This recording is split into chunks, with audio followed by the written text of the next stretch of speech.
Diego, hoje é a penúltima aula do Sermão da Montanha. Parece que foi ontem, né, que eu comecei uma série de estudos sobre o Sermão da Montanha. Já foram 18 lições, hoje será a 19ª, e aí no próximo domingo, que eu estiver lecionando, eu vou dar a 20ª e última aula do Sermão da Montanha. E olha só a lição de hoje. A regra de ouro. Jesus, ele vai nos ensinar sobre a regra mais importante que existe no relacionamento humano. E se todos nós praticássemos esta regra, não haveria desavenças entre nós. Não haveria divórcio, não haveria separação entre casais, não haveria rebeldia por parte dos filhos, não haveria problemas dentro da igreja, mas o problema é que nós não praticamos. E essa regra é muito simples. Vamos ler? Mateus 7, verso 12. Todos numa só voz. Mateus 7, verso 12. Todos prontos? Portanto, tudo que vós quereis que os homens vos façam, fazei-lhe também vós, porque esta é a lei e os profetas. Esta é a lei e os profetas. Isso quer dizer que este versículo resume todo o Velho Testamento, não só todo o Velho Testamento, mas resume toda a Bíblia, de Gênesis a Apocalipse, resume o Sermão da Montanha, resume todos os Salmos, resume o livro de Provérbios, resume toda a palavra de Deus. Trata-se de um mandamento que, obedecido, produz paz no coração, produz uma família unida, produz uma igreja de paz e até uma sociedade de paz. Mas que desobedecido só consegue trazer guerras e iniquidades, como nós estamos vendo. Este mandamento é conhecido como a regra de ouro. Só Jesus Cristo e mais ninguém conseguiu proferi-lo de forma positiva. Outras culturas também acreditam na regra de ouro, mas sempre de forma negativa. O que eu quero dizer com isso? O ser humano pensa primeiro em si mesmo e depois nos outros. Vou dar alguns exemplos. O que o confucionismo ensina sobre a regra de ouro? Não faça aos outros o que você não gostaria que fizessem a si. Perceberam? De forma negativa, não faça. Hinduísmo, não faças aos outros o que não queres que seja feito a ti, e deseja para os outros o que desejas e esperas para ti mesmo. Budismo, não trates os outros de um modo que tu mesmo consideres danoso. Islamismo, ninguém é verdadeiramente crente se não deseja para o irmão o que deseja para si mesmo. E Sócrates, seja o que for que lhe cause dor pelas mãos de outros, não faça para os outros. Aí você diria, mas o que há de errado nesses dizeres? Nada, todas essas são boas regras, mas você percebeu que só Jesus Cristo conseguiu transmiti-la de forma positiva? Todos os outros, Jailson, tiveram que usar a partícula negativa para falar sobre o amor ao próximo. Eles tiveram que usar o negativo. Por quê? Porque na verdade o amor deles é sempre próprio e não ao próximo. É o que eu vou ganhar com isso. Por isso que eles começam dizendo não, não, não. E Jesus, ele começa dizendo faça, faça, faça. Ou seja, tudo que você precisa fazer, na opinião do mundo, para não machucar o próximo, é não fazer nada. Ora, então um defunto é capaz de praticar essa regra? Porque um defunto não vai fazer nada por ninguém e para ninguém. Um defunto seria capaz de cumprir esta regra, de acordo com essas filosofias que eu acabei de ler. Mas Jesus, ele exige ação da nossa parte e não passividade. não é deixar de fazer alguma coisa, mas é fazer alguma coisa. Ele disse: o que vós quereis que os homens vos façam, fazei-lo também vós. Só Jesus ensinou esta regra de forma positiva. Quantos perceberam isso? Em época de pandemia, você se lembra? Pelo que a gente sabe, né? Mais de 7 milhões de pessoas morreram no mundo inteiro. Porque a primeira cepa do vírus, ela foi uma das mais letais. E realmente o mundo não estava preparado e milhares e milhões de pessoas vieram a falecer. E naquela época, tudo que as pessoas podiam fazer era manter um distanciamento social, higienizar as mãos e se tivesse qualquer sintoma, não sair de casa. Eu não tinha problemas com isso. Era um sinal de amor ao próximo. Mas havia pessoas que não acreditavam no vírus e elas saíam de casa com sintomas, com febre, e elas não higienizavam as mãos, então elas não tinham amor ao próximo.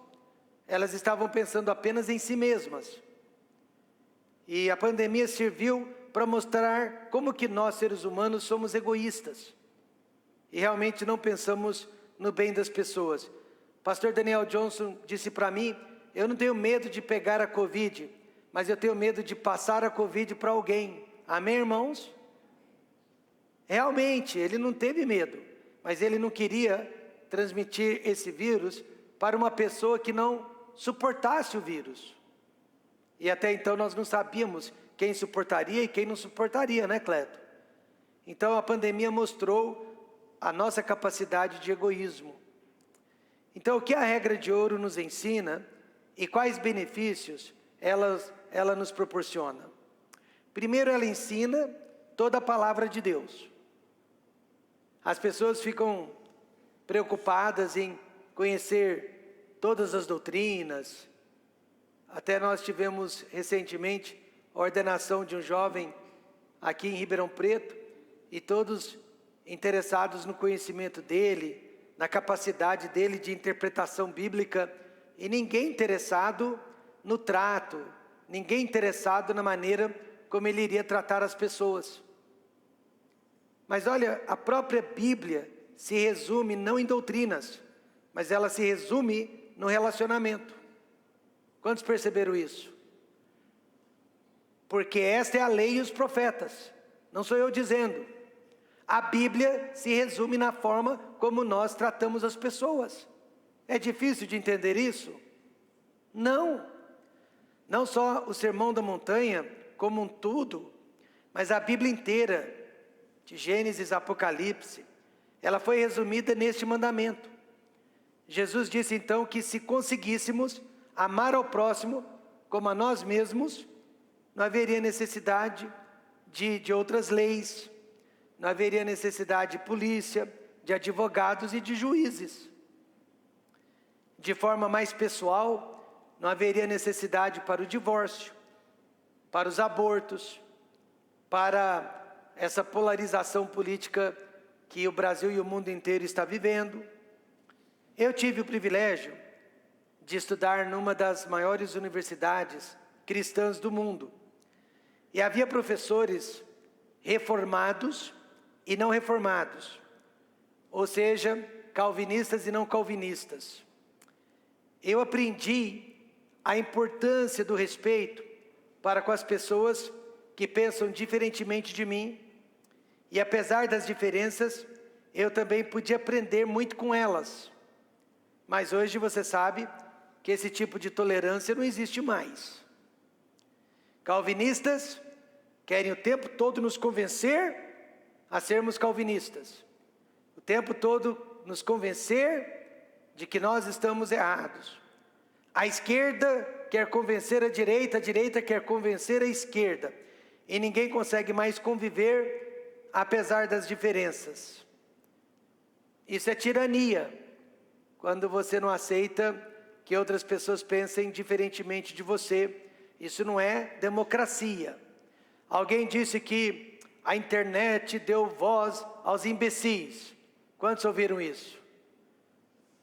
Não foi a internet, foi a democracia. Numa democracia todos precisam ter voz, amém, irmãos?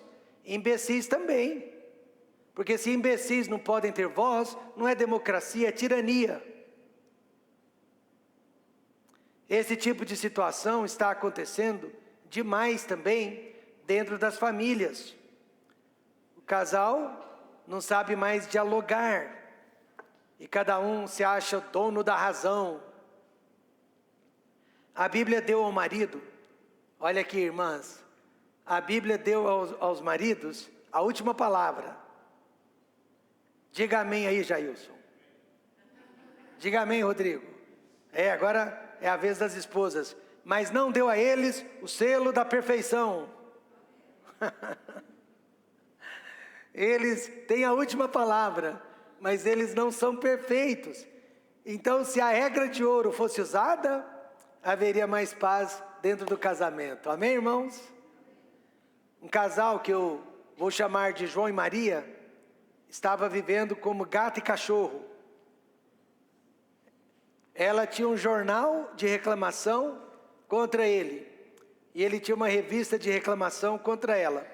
Então a única salvação para aquele casal é se ela parasse de olhar para os defeitos dele e reconhecesse os defeitos dela. E ele parasse de olhar para os defeitos dela e reconhecesse os defeitos dele. Graças a Deus, depois de 2 ou 3 encontros, eles aceitaram pensar neles, nos defeitos deles, cada um nos seus defeitos. E aí, quando eles fizeram isso, se arrependeram, se perdoaram, e é um casal que já está junto há mais de 20 anos, e o relacionamento deles agora é bastante forte. Então a regra de ouro sempre dá certo, amém, irmãos?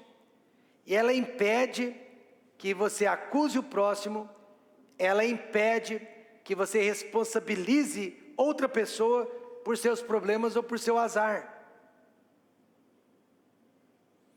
Ela nos ensina a assumir nossa responsabilidade pelo que está acontecendo. A regra de ouro, ela nos amadurece. E ela mostra a nossa imperfeição e não a imperfeição dos outros. Ela sempre dá certo quando nós a praticamos de forma sincera. Quando não agimos assim, aí não há esperança para nós. Quando a nossa paz depende do que os outros estão fazendo, nós seremos as pessoas mais miseráveis do mundo.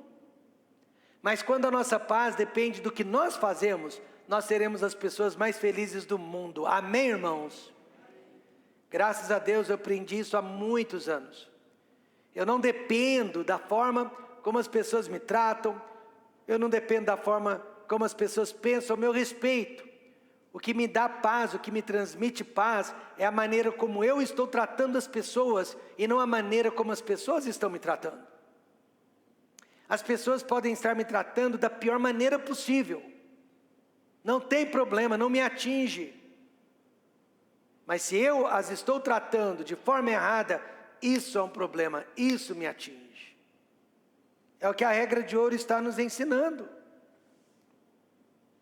Por isso que ela impede que você responsabilize o outro pelos seus problemas. Vou mostrar isso em outras passagens da Bíblia.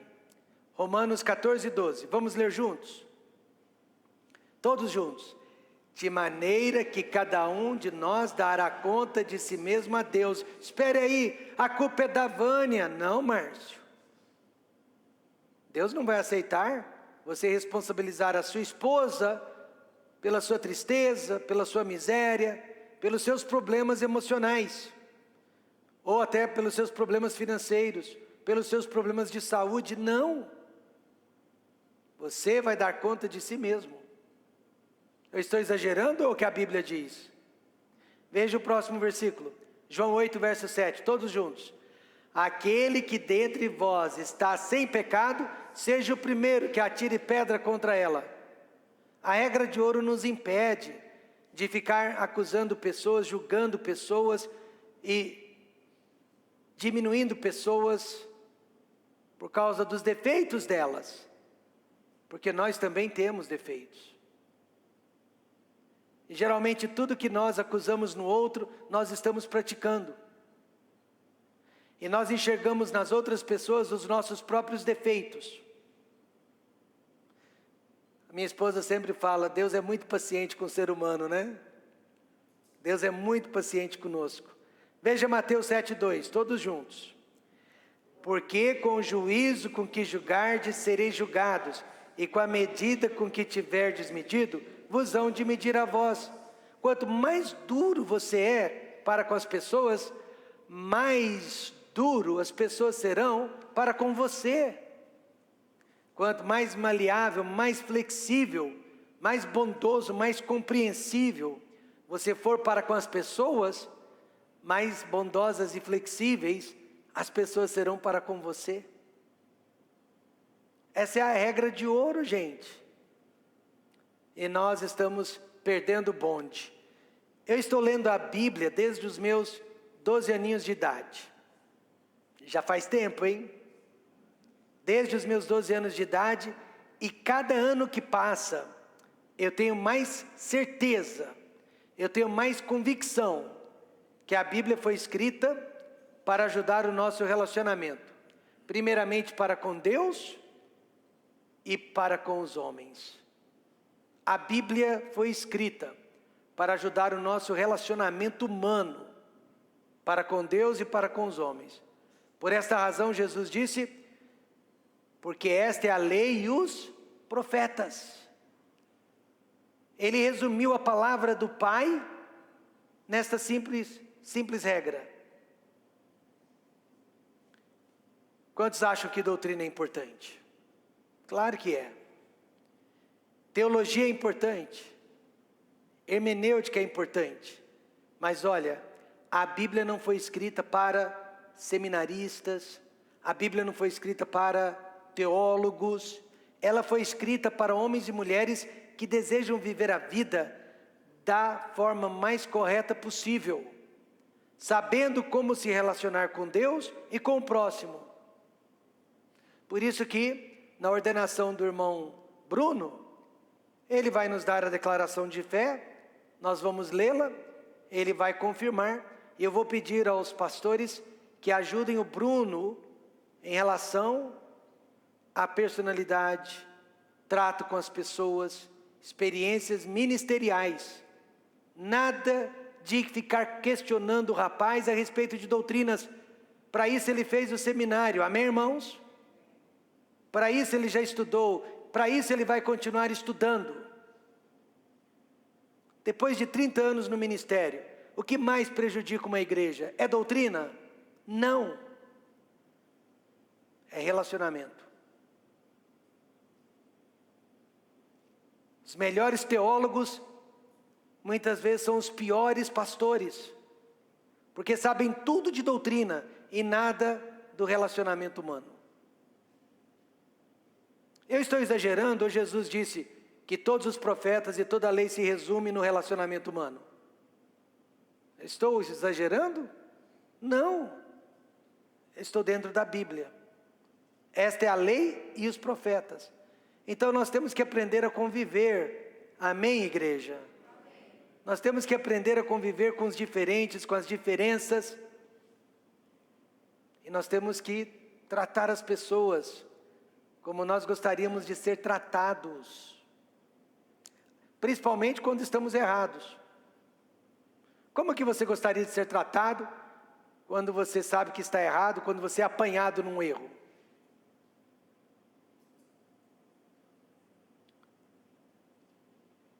Cerca de 20 anos antes de Cristo, os gentios pediram que o rabino Hilel, esse rabino ele tinha uma escola que se tornou muito famosa, a escola de Hilel, resumisse o Velho Testamento em apenas um mandamento, que todos pudessem seguir, porque até os judeus eles tinham muita dificuldade de memorizar e guardar todas as leis. Aí o rabino Hilel rapidamente respondeu, vocês querem que eu resuma o Velho Testamento numa só lei? É esta: o que for odioso para você, não faça para os outros. Esta é toda a lei, o resto é apenas comentário. Esta é toda a lei, o resto é comentário. Então, todos os comentários na Bíblia são importantes. Ah, como eu gosto de estudar a doutrina dos anjos. Mas o que isso melhora na minha vida? Ah, como que eu gosto de estudar sobre o criacionismo. Como eu gosto de estudar sobre interpretação de textos. Como eu gosto de estudar tantas outras partes, da teologia. Mas o que isso realmente causa de edificação? Mas aí quando eu estudo, como ser o melhor pai, como ser o melhor marido, isso transforma a minha vida, amém, irmãos? Portanto, eu concordo com o Rabino Hillel, tudo mais é comentário. Mas saber conviver, irmãos, é o centro, é o cerne do cristianismo. Todos os comentários são importantes, mas a lei é apenas esta: o que vós quereis que os homens vos façam, fazei-lhe também vós. Eu me lembro, quando o pastor Fabiano veio trabalhar conosco, eu e ele conversando sobre nossa filosofia de trabalho, ele disse assim: pastor Rômulo, fique tranquilo, eu vou seguir toda a sua orientação, porque se eu não seguir a sua orientação, como posso esperar que a igreja siga as minhas? Regra de ouro. Que direito tenho eu de desobedecer e querer ser obedecido? Mais ou menos não foi isso que ele disse? Regra de ouro. Então não importa o que você esteja passando neste momento, a melhor forma de expulsar todo o mal de sua vida é seguindo e aplicando a regra de ouro. Isso começa dentro de casa. Irmãozinhos começam desde cedo aplicando a regra de ouro, para que na vida adulta eles não tenham problema nesta área. Amém? Segunda lição, ela liberta, a regra de ouro liberta o homem de um dos maiores pecados: egoísmo. Jesus disse: portanto, tudo que vós quereis que os homens vos façam, fazei-lhe também vós, porque esta é a lei e os profetas. Esta é a Bíblia. Na ordenação deste jovem, alguém disse para ele que ele tinha que ser cheio do Espírito Santo. E o que significa ser cheio do Espírito Santo? Aí ele disse: eu tenho que ler a Bíblia, eu tenho que orar mais, tenho que evangelizar mais. Não, eu levantei a mão, não. Isso não tem nada a ver em ser cheio do Espírito Santo. Eu conheço pessoas super carnais que leem a Bíblia todos os dias, que oram por horas, evangelizam. Não tem nada a ver. Ser cheio do Espírito Santo é produzir o fruto do Espírito. Gálatas 5:22. Primeiro é o fruto do amor, e aí vem as várias facetas do amor: benignidade, bondade, fé, mansidão, temperança. Isso é ser cheio do Espírito Santo. As pessoas confundem. Por isso que temos problemas de carnalidade na igreja. A lei dos homens diz que não podemos avançar o sinal vermelho, não diz? Se avançar o sinal vermelho, podemos receber uma multa. A lei de Deus vai além disso. Além de não avançar o sinal vermelho, ajude para parar um motorista cujo carro acabou de quebrar na rua. Vocês entendem o que a lei de Deus faz? Sempre uma milha a mais. Eu preguei quarta-feira passada deste texto, Mateus 25, 31 a 46, o julgamento das nações.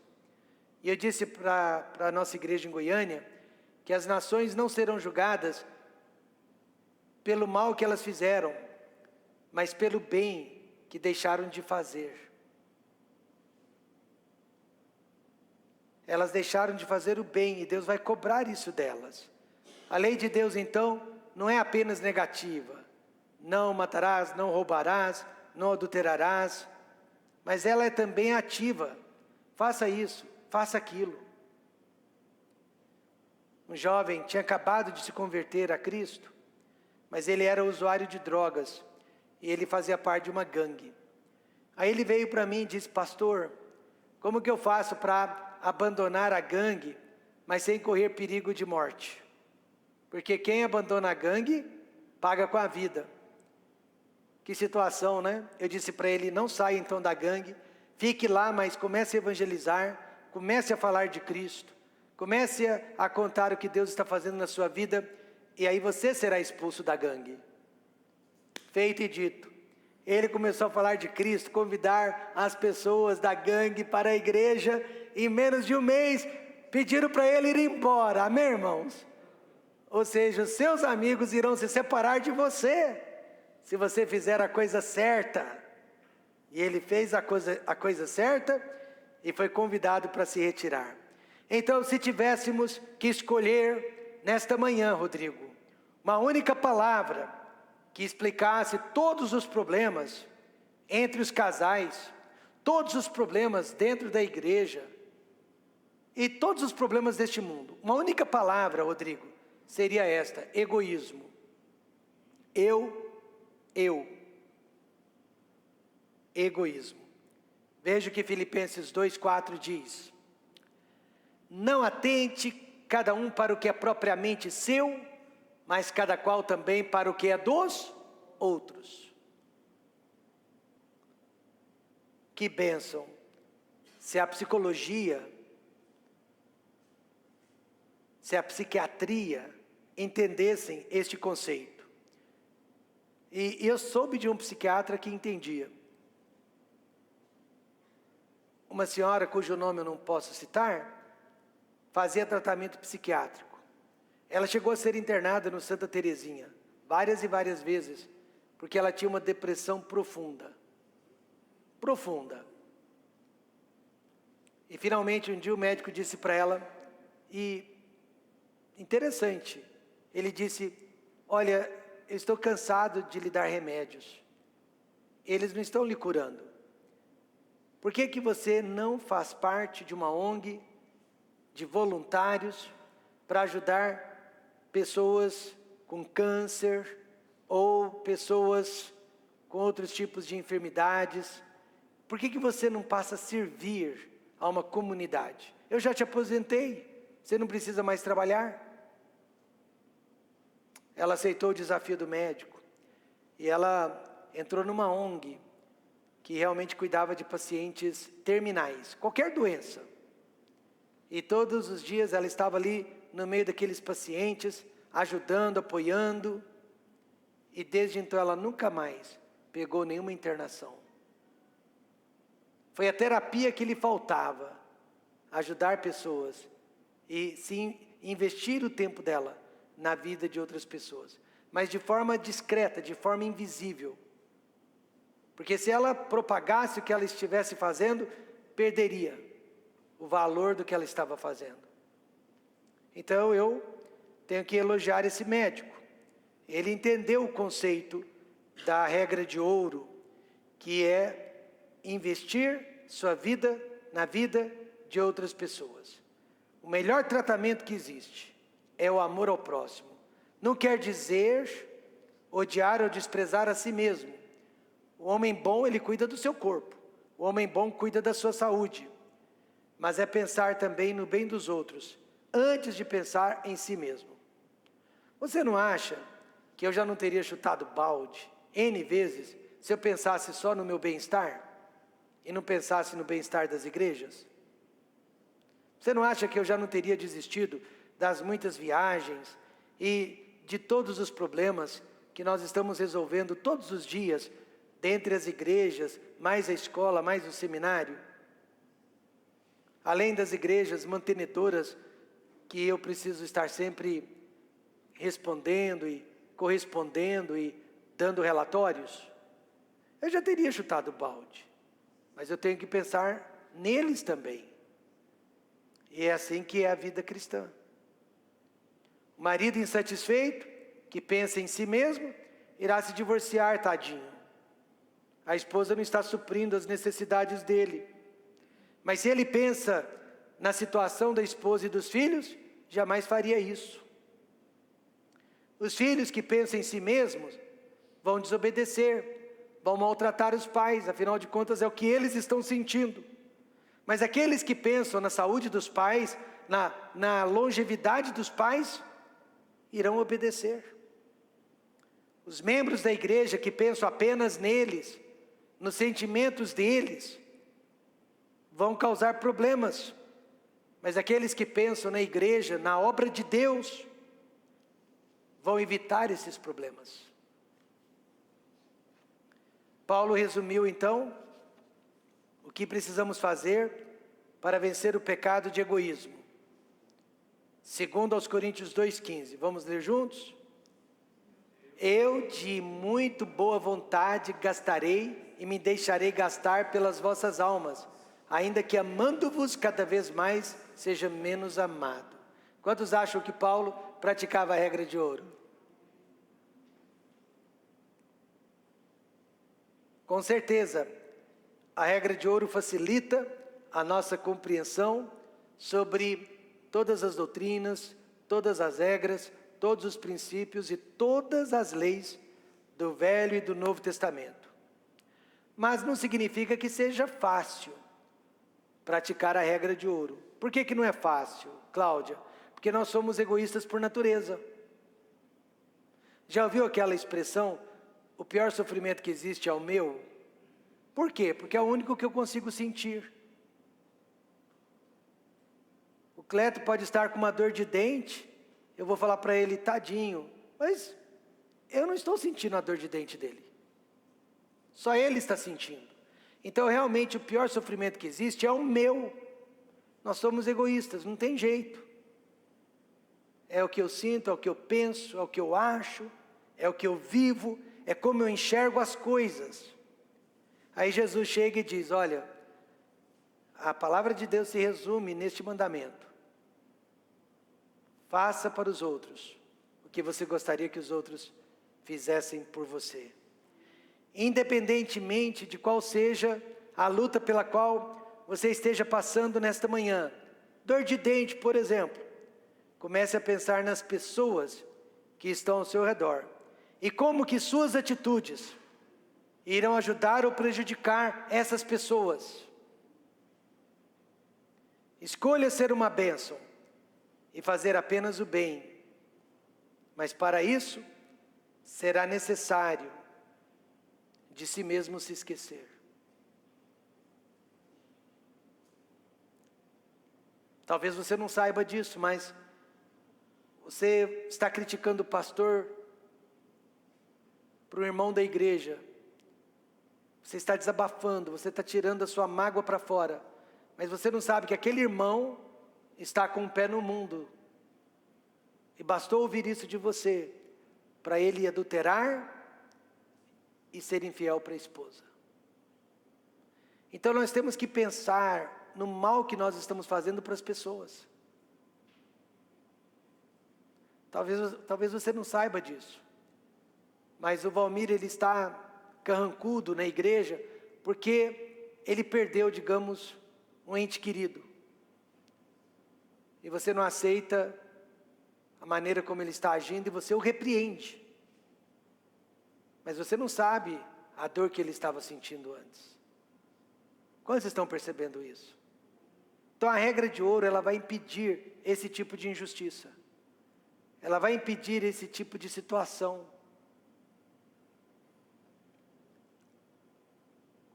Veja mais uma vez, Filipenses 2:3. Nada façais por contenda ou por vanglória, mas por humildade. Cada um considere os outros superiores a si mesmo.